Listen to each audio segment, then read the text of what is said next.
Welcome to another InWheelTime podcast.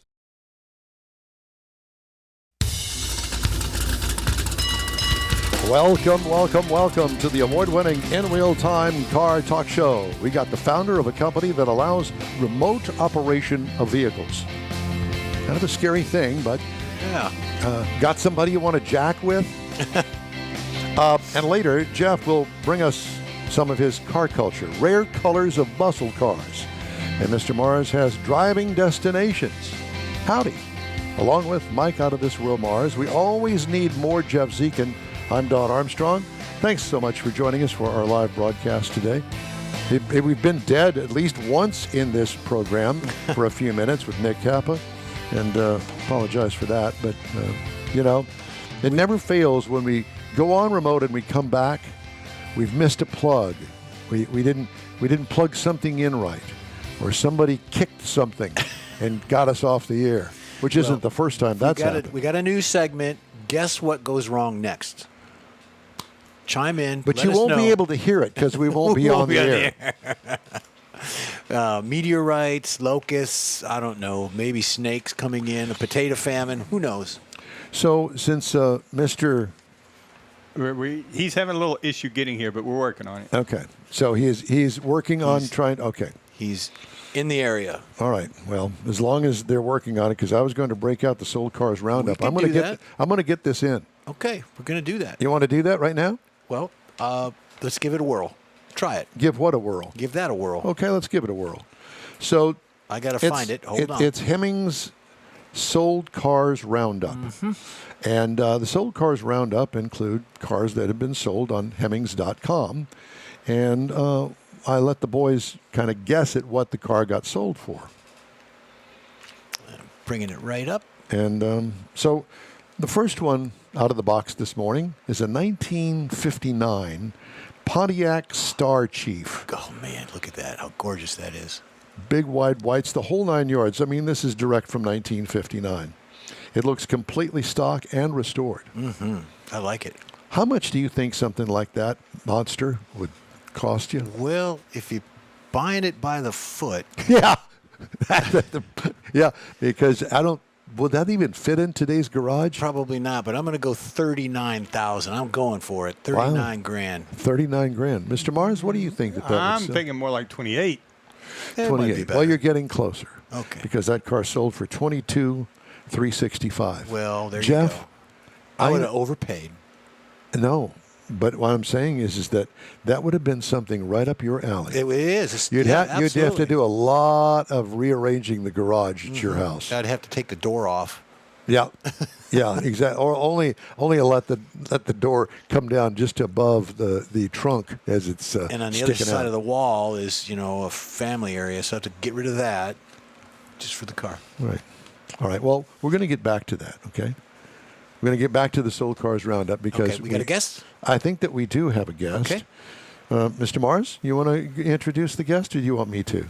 I'll let you because I'm making a change right here. Okay. He's making a change right here. Well, no, I got to get him to unmute. Is what I'm trying to do. I see. So you need to unmute yourself and... There he is. All right. Okay. Now I can... there we go. All right. So our guest this hour is Mr. Enn Lanoo, CEO and founder of Elmo Remote Driving, a scary, scary thing for us here in Texas. And we're going to try to understand what you have come up with because it's a thing called the Elmo Remote Car Sharing. And when I said Elmo, I don't know what it actually stands for, if anything, but they all said, we're going to talk to that blue Cookie Monster looking thing or whatever it is on Sesame Street called Elmo. And there's no offense intended here, but, we just have small minds. We have small minds that we're going to find out from you. And thank you so much for joining us. Where are we speaking to you from today? Hi, guys. Enn here, and you have a live connection with Estonia. Estonia. Oh, very good. Yes. If you have a small mind, then we are a small country, one of the smallest one in Europe, and greetings for you at 7 p.m. It's 7 p.m. in Estonia. Welcome to our studio. Yeah, welcome to our hot studio here. It's going to be 95 degrees here in Texas today. And anyway, let's talk about the remote driving setup. Why was this necessary to perfect this? Good question, and I think you are starting from the right beginning. Why remote driving? Why not autonomous? So this is one of the most popular questions what we have the last 5 years heard. I think the answer is obvious. If we want to find the comparison with autonomous technology, then first of all, with all respect, and we are great fans of autonomous technology, but the technology is not there yet. But besides that, it comes also with a very, very high price tag.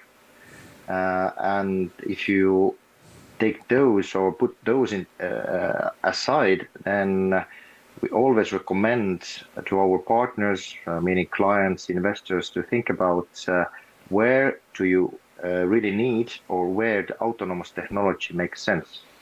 It makes sense in taxi, it makes sense in local transport like buses, but during our lifetime, it doesn't make sense in car renting.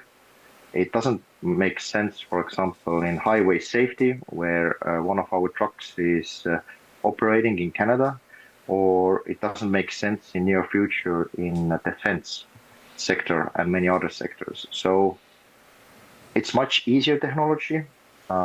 It comes with a lower price tag, and there are many use cases where remote driving is feasible and more reasonable than other technologies today. So we could sit in our home with a monitor and Exactly. and drive this vehicle down the freeway. Exactly. Wow. This is what, of course, you gave a very extreme example, freeway, high speeds, but yes, that we have done already the last 3 years. Our core technology is road legal. We have been remote driving on public roads, in car renting, renting a car, and in many other sectors. Now I know that this is a very serious company and a very serious business, but all I can think of is that I could get a car and say, Mike, I've got a car for you to drive this week, without any knowledge that he is going to be under my command. And I can take the controls from him, and I can drive that car as fast or as slow as I want to on the freeway and get him 90 miles from where we are today. And he would be frightened to death knowing that I was driving him in a car that I don't know if it works that way, Don. It probably doesn't work that way, but that's where my sick mind goes. All right. So what? Give me an example of somebody that would use a vehicle that was remotely driven. I think the practical experience is, or practical services where we are the best examples. Car rental. If you rent a car today, you have to go and pick the car yourself. But with our technology, the car is remotely controlled into your doorstep. You still sit behind the steering wheel. You will make your ride. You will go to the beach. You will go to the forest. You don't want to rent it anymore. You will end the session, and then our technology or our service or our teledriver takes control over it and teledrives that to a next client's doorstep. See, that's pretty cool. Yeah. It's very cool. But what I envision with this would be a perfect technology for the military. So you wouldn't risk a life, but I could get, ammunition. I could get bombs from point A to point B without a human being driving it, except he could be thousands of miles away. He could be on the other side of the earth. This is, by the way, also what we are doing, or what our technology is already doing. Cannot share a lot about that use case, but I can say you that we are also war proven. and actively used in some of the hot zones. I see another way that this could be done in an industry of, say, like mining or forestry, where you've got a mine and you have these big trucks that hundreds of thousands of capacity for dirt and things. Doing it remotely to go through the mines and down into the structures to not have that human interaction, but be safer that way. That's what I see it. Let me ask you this. Speaking of human interaction, are there actual live drivers driving it remotely? Yes. That's. I want that job. I think that's the core difference with other technologies. There is always a driver, but your colleague said wisely that you can remotely, from thousands of kilometers or miles away, do the work. You're not putting a driver on hazard situations. And in mining, or we talked about in military, that is already used. But I would like to also give one of the examples. We are right now also in operations in taxi, remote controlled taxi. So first, it doesn't make sense. Why? But imagine or probably you know that the weakest point in taxi sector is you lack motivated and reasonable drivers. But if you can do driving from a very far distance, then you basically have an unlimited number of potential drivers who can be your workers, customers, drivers of the taxi. And in addition to that, you can play with salary arbitrage. You're right now in the States. Probably the salary in one of your neighbor countries is a little bit lower. So that's also what we are doing right now. Interesting. I'm kind of fascinated by it. Yeah. Well, I am too. My mind's going about 1,000 miles an hour The here. applications you could use for it, yeah. Yeah. But so there's a remote driver, and in the case of the example you were talking about, rent a car. So the remote driver is involved to get the car to you. He steps out of the way. You drive it until you're through with it. Right. And then you give it back, and he picks it up again, takes over, and to return it. So is that kind of so with the? And I guess with the taxi, then the driver's there all the time. Exactly. So you could actually run that taxi 24 hours a day. Mm-hmm. What about fueling? So Mike rents the car, he turns it in, and the remote driver picks up that vehicle. How do they know? Is there technology built in of now my car? I can look at an app and say when's the next oil change, the oil levels, the gas, all that, tire pressures. Is that part of the technology that the remote driver has? Yes, we are even controlling a rear window heating. Oh, so, wow. Yes, we have all the system. What the driver needs, he or she can see that on the remote driver's desk. So yes, that information is available. But I think it's more what you just wanted to clarify is if the tank or it's running out of gasoline. So who's gonna fill it up? Fill it up. Right. That I think is maybe the weakest point. But luckily, in some countries like US, if the car is tele-driven into the gas station, then in many gas stations there's someone who's gonna do the job. The old full service. Yeah, full service. Yeah, exactly. Okay. Either that, or if you had a fleet of these things, you would probably have your own fueling station. For instance, if it were a rent car at the airport, let's say, the airport place that you've kept these vehicles, it would have its own fueling station. So when it came back, it would have a place to get gas. So we're saying that we're talking like gasoline motors. Are these electric vehicles or gasoline motors? Or both? For us, it doesn't matter. We are vehicle agnostic. We have retrofitted our technology to both of the cars, gasoline, electric ones. So for us, the only thing what we try to avoid is manual gearbox, because then we need a robot hand. But all other things, to control the car, we are capable of retrofitting, but now we are just focusing on the gasoline. This is how to solve it. It's not technical question. Yeah, I got a question a question came in from one of our internet viewers. So, for example, a senior, not to look at Don much, but a senior that's at home, they don't have a car, but they need to go to the doctor. Is that kind of like, can they get a remote car to come to them and get them, take them to the doctor, and then bring them home? Yes, of course. Wow. There is, if we just focus on the service, then technology is just making something with the service. But yes, if we need to take the senior to the hospital, it's doable. Yeah. But I will a little bit also play it around. If there is a human with a wheelchair, then they can also be teledriver. That's also another positive side of our technology. So, yes, transporting a senior to the hospital, this is a no-brainer. I understand. I'm sorry. I was going to say, how much are these? What does it cost to be involved in this, either for the driver or to own one?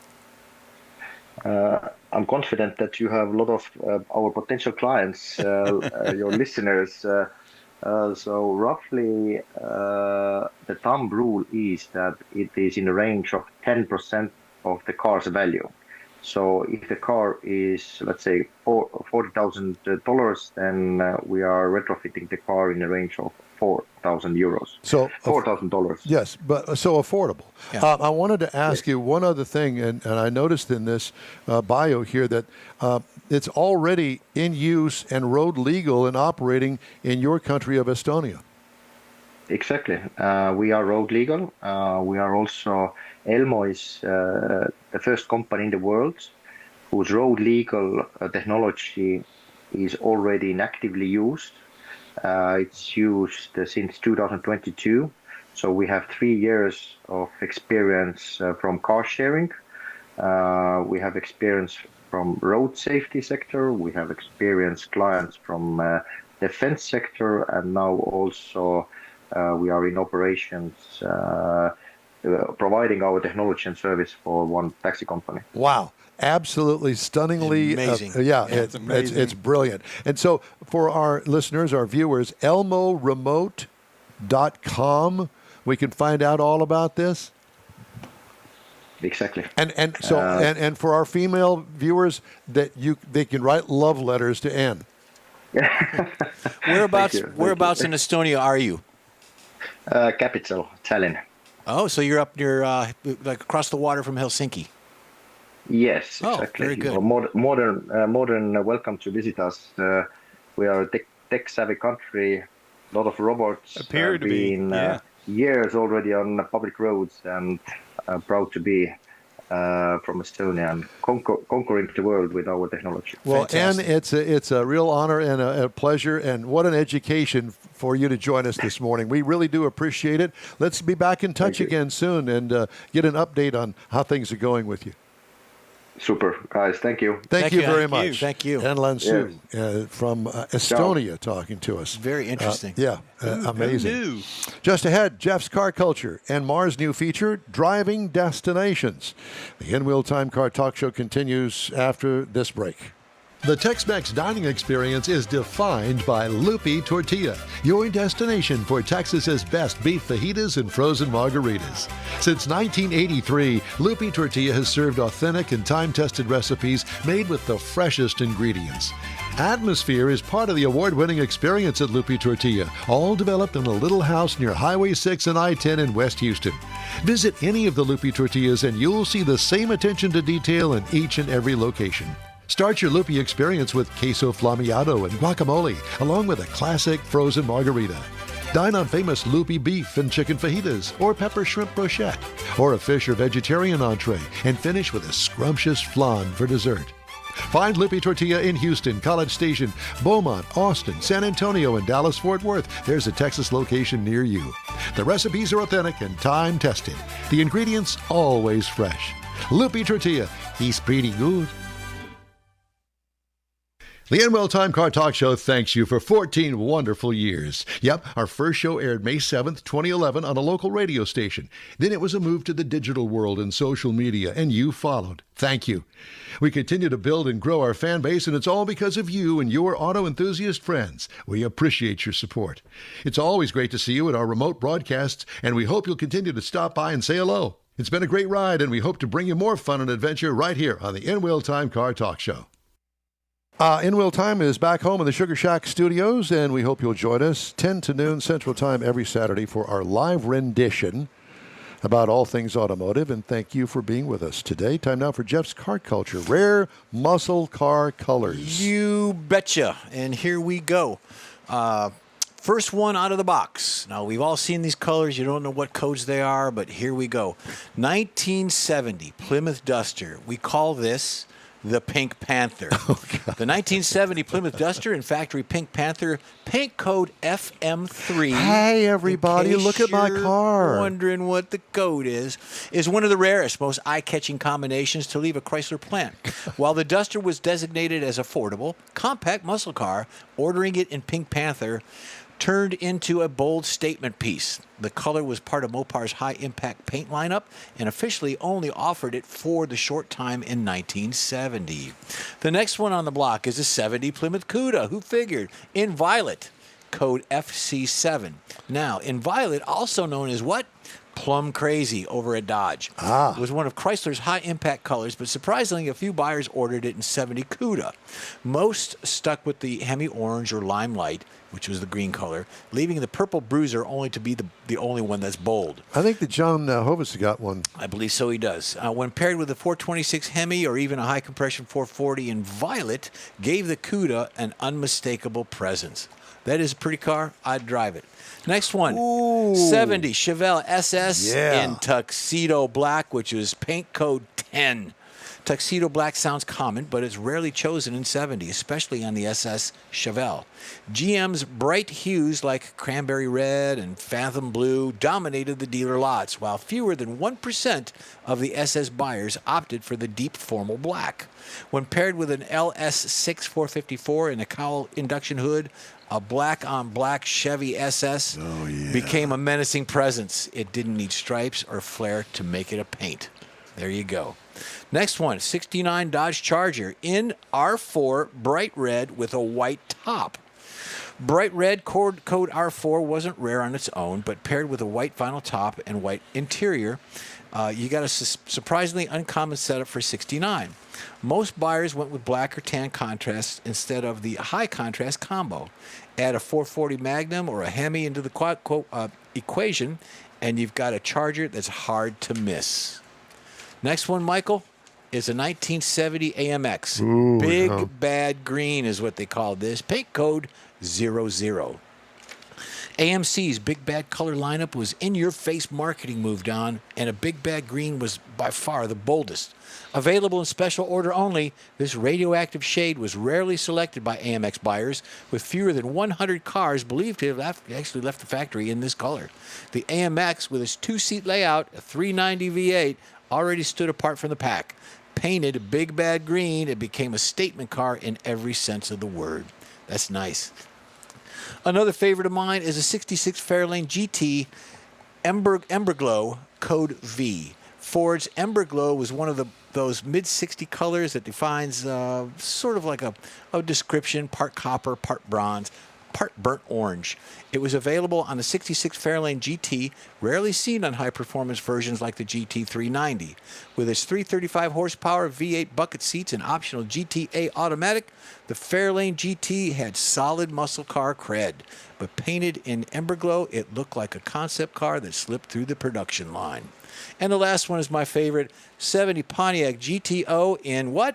Orbit Orange, code 5. Looks yellow. 05. Orbit Orange is hard to miss, and that's exactly why so many few buyers chose it. Available in 70 only, the screaming high-letter shade was meant to grab attention, and it did. Just not in big numbers. Combine the orange Orbit with the Judge package and the Ram Air, all that good stuff, and you've got one of the loudest, fastest, and rarest Pontiacs ever built. It was too much for most buyers, but 1970, who cares? Collectors are lining up for them today. How about that? Very nice. Yeah, Well done. All right, thank you, sir. Mr. Mars has driving destinations this week. Cool places to cool off for this summer. Go for it. And on a day like today, I would really like to go to one of these places. So one of the things you can look at, particularly up and around the hill country, Barton Springs Pool. Now, this is talking about places that you can actually go swimming, different pools around the state of Texas.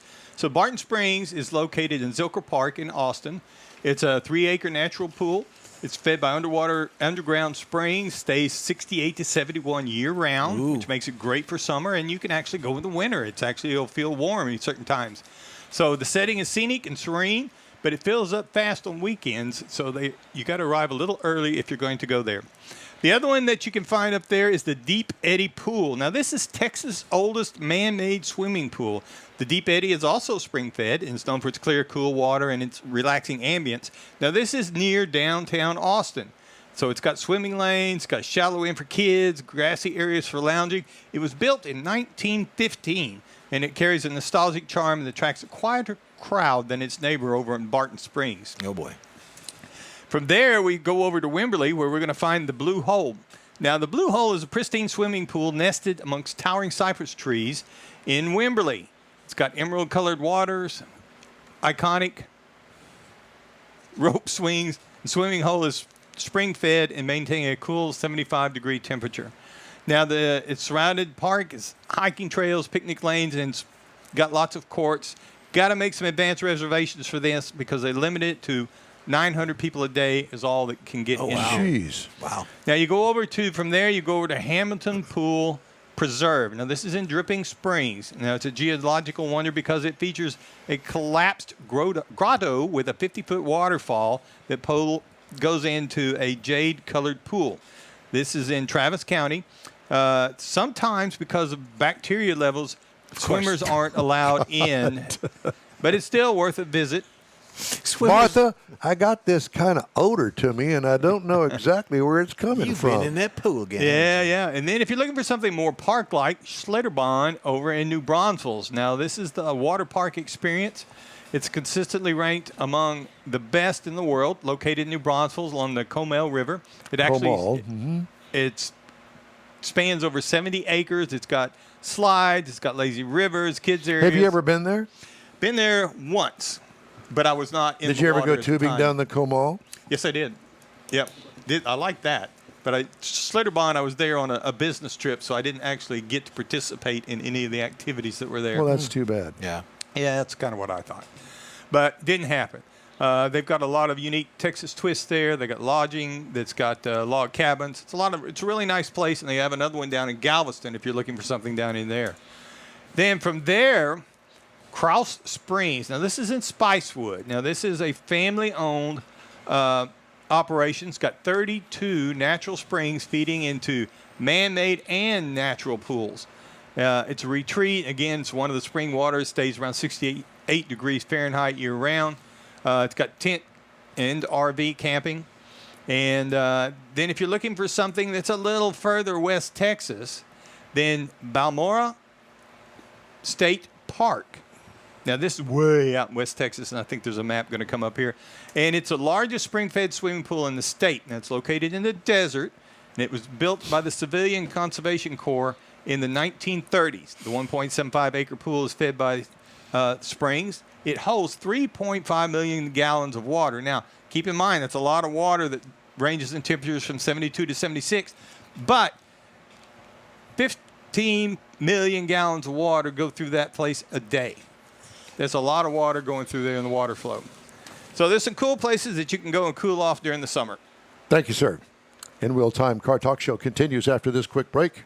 You own a car you love. Well, why not let Gulf Coast Auto Shield protect it?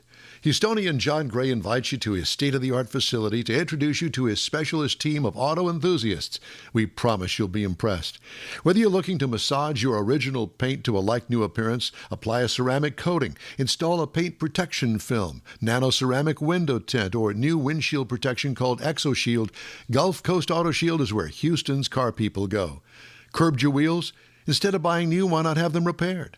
How about a professionally installed radar detector? Gulf Coast Auto Shield does that too.